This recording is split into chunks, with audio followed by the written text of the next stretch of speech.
तो कहते हैं अस्त्र और शस्त्र को। उनके अस्त्र और शस्त्र लंका पहुंच चुके थे और किसके यहाँ रहते थे? विभीषण जी के यहाँ रहते थे। और एक बहुत अच्छी बात श्री तुलसीदास जी ने लिखी और मेरे गुरुदेव भगवान कहते हैं, क्या कहा विभीषण ने?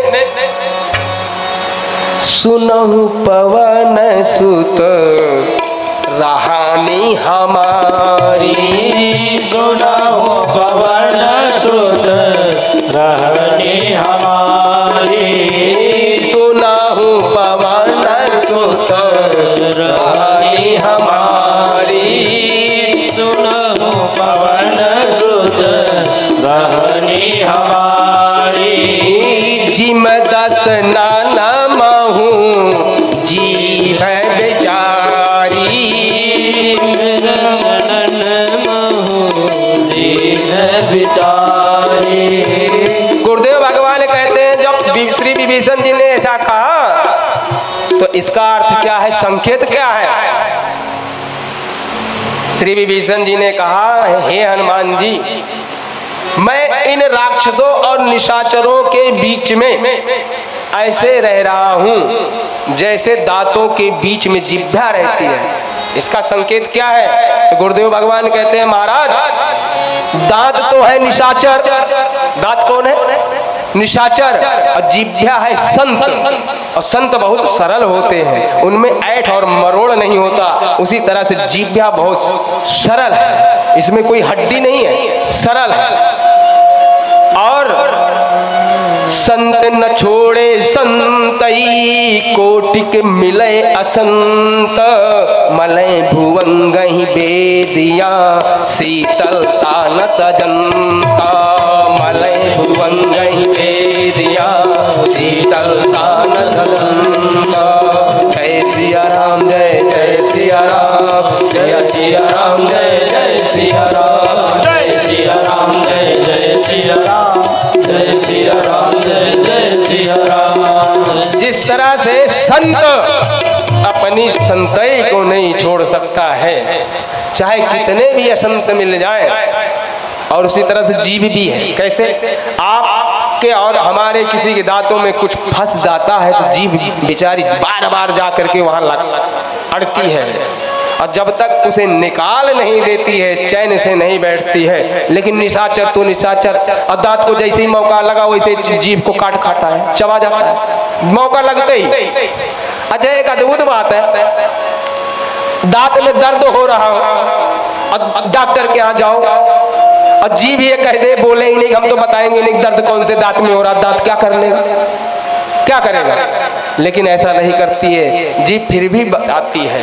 इसी तरह से संत होते हैं, दूसरों का दुख तो संत को ही दिखता है, दूसरों का दुख संत को ही दिखता है।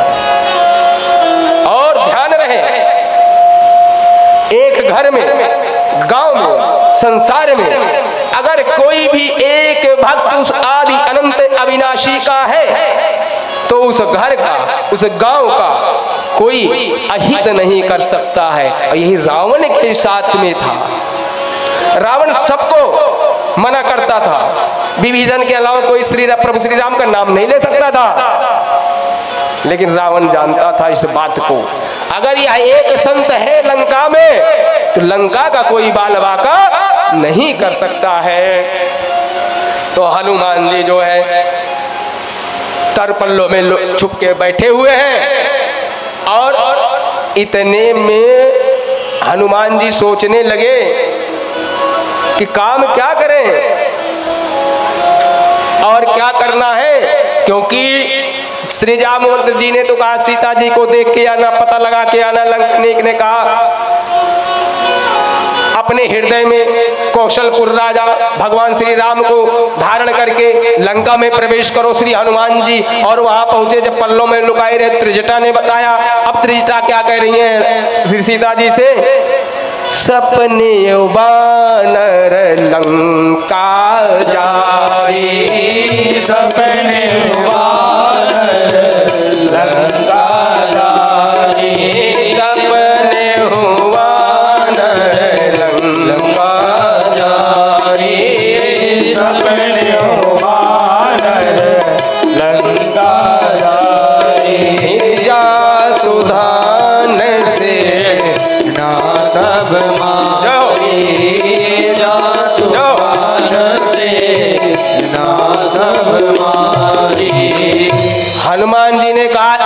काम और मिल गया, एक काम और मिल गया। त्रिजटा ने और बता दिया कि हे हनुमान जी, अभी तुम्हें ये भी करना है। क्या करना है? बोले लंका को भी जलाना है।